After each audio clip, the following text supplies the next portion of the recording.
So we're going to be talking about conflict tonight and exactly what we should do when we are faced with conflict, whether we're in it or outside of it. And we're going to be looking at Philippians 4, verses 1 through 7. So in verse 2, there's these two ladies' names. I pronounce them Euodia and Syntyche. Right there. So if you get stuck on those two names, then just, don't worry about it. It's fine. But Euodia and Syntyche is what I call them. So what? Cece, could you read verses 1 through 3? And Elijah, could you read verses 4 through 7? Is that good? Yeah. Okay, go ahead. All right. Therefore, my brothers and sisters, you whom I love and long for, my joy and crown, stand firm in the Lord in this way, dear friends. I plead with Euodia, I don't know, you just said and I forgot just completely. and I plead with, so I plead with E and I plead with S to be of the same mind in the Lord. Yes, and I ask you, my true companion, help these women since they, I'm contented at my side in the cause of the gospel, along with Clement and the rest of my co-workers, whose names are in the book of life. Rejoice in the Lord always. I will say it again. Rejoice, let your gentleness be evident to all. The Lord is near. Do not be anxious about anything, but in every situation, by prayer and petition, with thanksgiving, present your requests to God. And the peace of God, which transcends all understanding, will guard your hearts and your minds in Christ Jesus. Okay, so Cece, why did you go, hey, when you read the part about women? Because I wasn't sure where this was going. Okay. Where'd you think it might be going? I don't know. One of the other. Figure yourselves out. No, there's so many scriptures like women do this, that, and the other, and you're like, what? That makes no sense. I thought it was one of those. Oh, okay. Well, if you have questions about those, we can talk about them if you want. Not tonight, right? But we can talk about them. So one of the things that I do want to point out is that women are always wrong. No, just kidding. Colin, you laughed too quickly at that. You're supposed to have a disgusted face. That's because I knew what you were going to say. And I was like, don't do it. And you did it. No, actually, what this verse shows, you have Paul, who's one of the apostles, means he's someone who saw Jesus and was called by Jesus to do the work of spreading the gospel. He was chosen to be a messenger of the gospel. He is saying here that he's pleading with ENS. Okay, I'm going to call you all by your first names now, okay? C and E. Now, of course, we have multiple C's, so I don't know how that's going to go. Actually, yeah, we have 3 C's. So anyway, he's pleading with them to be of the same mind in the Lord. It then goes on to say, yes, and I ask you, my true companion, to help these women since they have contended at my side in the cause of the gospel. So this letter is being written to the church in Philippi, basically saying, hey, everybody, hey, you two ladies, get your stuff together. Yeah. Everybody else, I want you to help these two ladies get their stuff together. Why? Because these women have contended at my side in the cause of the gospel. So Paul is actually saying here that these women are like my equals, that we've done work together. We have a past, we have a history, and we are doing what God has called us to do together as a family equals. But for some reason, there's a disagreement. There's some sort of conflict going on. And he's being like, hey, everybody, I urge you to work together to sort of, deal with this conflict so that you can be of the same mind in the Lord. So don't think that this is something about, keeping women down or putting them to the side, because if anything, it's the opposite of that. It's calling them as equals. And so we see here, we have the women being called to try to be of the same mind, and the people on the outside to help work together to bring them together as one. And then verses 4 through 7 goes on. Now, the way that the Bible was originally written, that Philippians was written, there wouldn't be that little final exhortations thing there in the middle. It was just a letter written all the way through. There wasn't like chapter 4, verse 1, 2, 3, 4. It was just all written. The reason why those verses were added later on was for us to be able to go, and when we all open up our Bible, we can say, hey, let's look at chapter 4, verse 4, and we all know where to go. Instead of in Paul's letter to the Philippian church, it's kind of near the end, and then everyone's trying to find it. No, this makes it an easy way to catalog. I think we actually talked about this before. If you go back and look on YouTube in our previous online youth groups, you can find information about that. So Elijah, if you want to see, like we talked a lot about how to read the Bible. So if you want to see about that, you can go back on YouTube and go through that. So if you want the link, let me know and I can send it. So anyway, so it goes right from basically, along with Clement and the rest of my coworkers whose names are in the book of life, to then go on to say, rejoice in the Lord always. I will say it again, rejoice. And so even though the end of this letter is in a way of Paul saying, hey, I've told you guys some things to do as a church. Here's some like bullet points at the end that I'm hitting on. I still think that they're related to each other. And I think that we should sort of connect these things. And so I think verses 4, 5, 6, and so on is connected in a way to this conflict taking place between Euodia and Syntyche. And we should see what we can do. So the first thing that we see whenever we're faced with conflict, whether we're in it ourselves or outside of it, the first thing that we can do is rejoice. Because it says, rejoice in the Lord again. I will say it again, rejoice. This can be hard for us to do. A lot of us are seeing conflict in the world around us. And whether we're in the middle of it or seeing other people going through it, we're like, why do we have reason to rejoice? But one thing that we must do as Christians is to remind ourselves of the proper perspective in God. We should always try to keep eternity in mind and live our lives in light of that eternity. That one day we will be with Jesus. That our home is in heaven. Our place here on earth is a temporary place. We're not going to be here forever. When it comes to justice, ultimate justice will be delivered by God. Now, we should seek justice here on earth. But there are times when it is not delivered. God is the ultimate judge, and he will carry out justice in his time. Now, we struggle with that because we want to see justice carried out immediately. And we should fight for that, and we should stand up for it. But one of the things that we always have to remind ourselves of is that God will always have the final word no matter what. And so even when injustice takes place, whether it's against us, whether it's against someone we know, whether it's against someone we don't know, God will make sure that justice is delivered. And even though we deal with injustice and pain and the consequences of sin here on earth, we will be delivered from it someday. And so with that in mind, Paul tells us to rejoice and ultimately be joyful. Now, there are times for sorrow, but we should do our best to make sure that sorrow does not become a part of our character. When people see us, they should go, oh, there's Pastor Tom. He's full of joy. He's full of life. Oh, look, there's Elijah. He's just always sad and a bum. Like, I don't know. It's like he doesn't have anything really to live for. You see the difference there? Now, I'm not saying, Elijah, that that's you, but I'm saying that's what people can say when they see us. And the whole world is watching us and looking for how we're reacting. So anyway, it goes, rejoice in the Lord always. Again, I'll say rejoice. And then verse 5 says, let your gentleness be evident to all. The Lord is near. And then goes on to say, do not be anxious about anything, but in every situation. But I always stop because I'm like, what the heck is verse 5 doing there? Like, whenever I read Philippians 4, it always seemed out of place to me. Like, it didn't belong. Like, it was just something that was thrown in.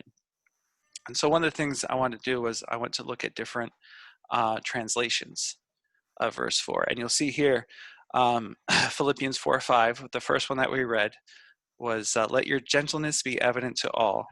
The Lord is near.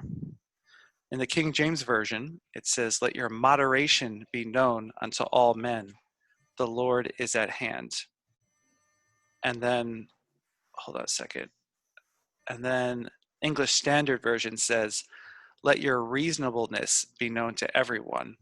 The Lord is at hand. And so I want to look at that word gentleness or moderation or reasonableness and see what it meant in the original Greek and what it looks like, because it's being used in different ways. And it kind of means different things when we're looking at what it means to be full of, to have gentleness and how we deal with one another. And let's see here. When I look up the original Greek word, there are different meanings for this. Something that means seeming or suitable or equitable, fair, mild, gentle. And this is what Paul is saying, that whenever we're in the midst of conflict, that we should have all these traits in dealing with other people. That we should be known for being gentle. We should be known for being equitable and fair. The thing is, what do most people do when confronted with someone they disagree with? Get angry. They get angry. Okay. How do they respond? Usually with violence. Okay. Violence. Now, no, we're not just talking about Cece. I mean, like, even most people. Cece, what do you do when someone tells you that you're wrong? I ask them why they think I'm wrong. First of all, Okay. I tell them, no such thing, never wrong. Mhm. Then I ask, why do you think I'm wrong? Mm-hmm. Now, I'm hearing something in your tone a little bit. What do you guys hear in Soraya's tone? Where did I throw it? I'm not like calling you out personally, Cece. I'm just saying that you responded in a way that there's something in your voice that we hear. You see this? You see this? Yeah, I see it. I see it. Oh. Even Colin or Kara or Katie, you can chime in. What you hear in Soraya's voice when she said why? Did she say, why would you? Defensiveness. Immediate defensiveness. Yeah, she's smiling because she knows it. Okay. I But did too. Yeah, this is the thing. That is a normal human reaction. That's something that we all do. When someone confronts us with something that they disagree with, they argue their own point. They tend not to listen, and they don't try to see things from the other person's point of view. When they say, why would you say that about me? It's not, why would you say that about me? It's, why would you say that about me? You know, we come at it with this defensive stance of trying to justify our thoughts and our ways and who we are and what we did, or our point of view.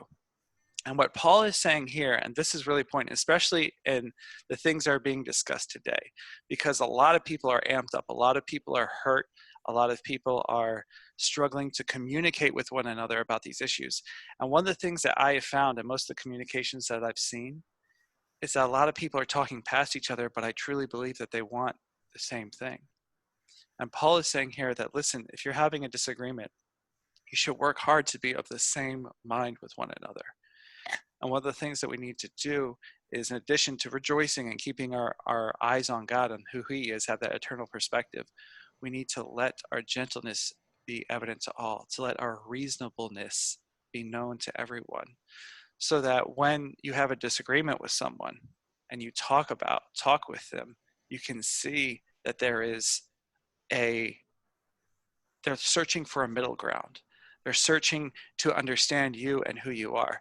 One of the things that made Martin Luther King so amazing and so great was the fact that he was never unreasonable in how he communicated with others. He came across with this gentleness, but he had a gentle strength about him. Well, he stood strong on his convictions, and he held fast to them, but he never was slanderous to anyone else. Paul is saying that it is important to be reasonable, fair, and equitable when it comes to all these conflicts, that it should be evident to all that you're even-keeled and gentle in your response to others. One of the other times that this word is used is in Titus 3, Titus 3, verse 2.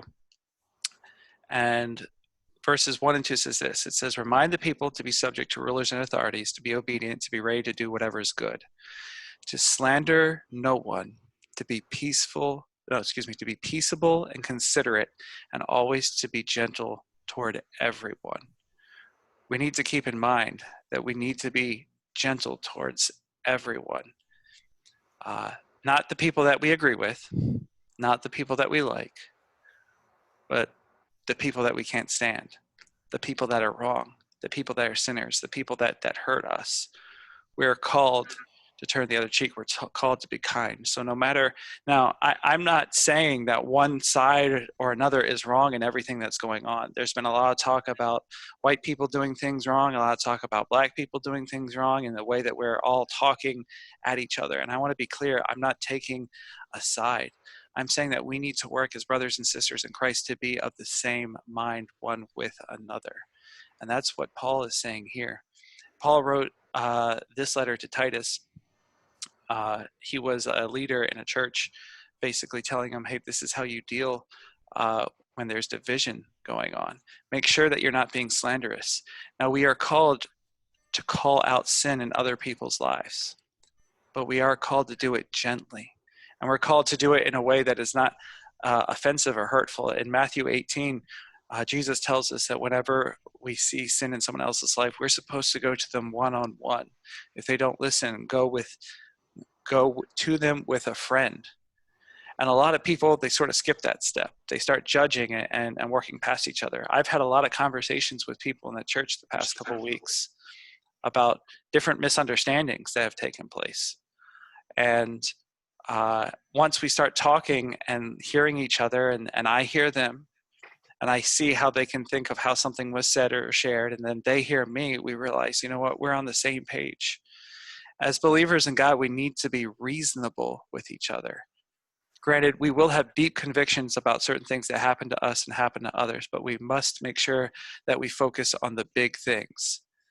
And the biggest thing of all that we have is Jesus Christ. If we go back to Philippians 4, these women were arguing about something. We don't know what it was. But Paul was telling them and the people around them that they should be able to work things out. He had worked with them before in spreading the gospel. He had a relationship with them. He heard that they were disagreeing about something, and so he's pleading with them, hey, let's get on the same page. We're all going to have disagreements. You guys are going to disagree with me on some things. You're going to disagree with each other on different things. We'll see differently on different issues. But we should be able to work through them together. And sometimes how we deal with each other when we disagree can be more important than what we're actually disagreeing about. Because like I said before, the world is full of people watching us. They're judging us. They're trying to see, is Jesus really worth it? Seeing if we're actually living our lives any better because of God's presence in our lives. I really wish that more of the youth group was here tonight on this call, because we are in a special place. Calvary is not like other churches. It's one of the reasons why I came to Calvary, because I appreciated the diversity. Katie and I were looking at churches when we were in a place of transition, realizing that we weren't going to be staying at our old church in Syracuse. And there was a church that was interested in me, and I went to their website and I looked, and they had like pictures of their congregation. And Katie and I are looking, and we're like, where are all the white people at? I mean, sorry, it wasn't all the white people. It was, where are all the black people at? Because it was just white people in the picture. And I was like, I want to be at a church that looks a little bit more like the kingdom of heaven. I want to be at a church that is representative of the community that it's in. And when you look at Cheltenham and Philadelphia and the surrounding areas, you got a ton of different people in it. One of the things I look at with our church that I lament a little bit is the fact that we really don't have that many Asians at our church. We have like a couple, and yet we have some Asians in and around Cheltenham, but they're not at our church. And I'm like, why? Is there something that we could be doing better? That being said, our church is not perfect. It has issues. But when I hear that Sunday morning is the most segregated time in America, because you have white people going to white churches and black people going to black churches, it breaks my heart. And it makes me so happy to be at a place like Calvary, because we need that, and the nation needs that. And they need to see how we're going to be dealing with each other when it comes to times like these. And by the way, this isn't for just adults.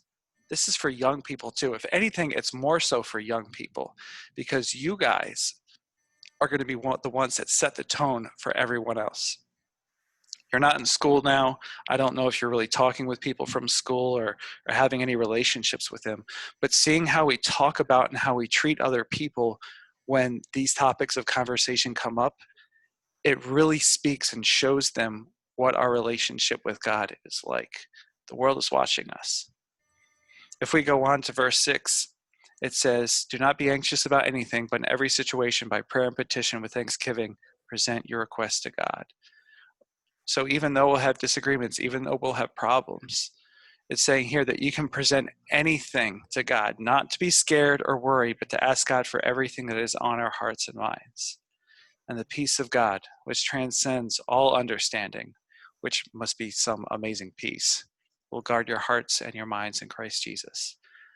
I'm really sad that we aren't able to come together and have face-to-face discussions, that we aren't able to see and share sort of what we're all going through. A few weeks ago, there were people in church who shared things that they were feeling and what they were going through and the injustices that they have experienced. And it was hard because I want to hug these people and I want to wrap my arms around them and I want to sometimes ask them questions. And online, it can be difficult to do that.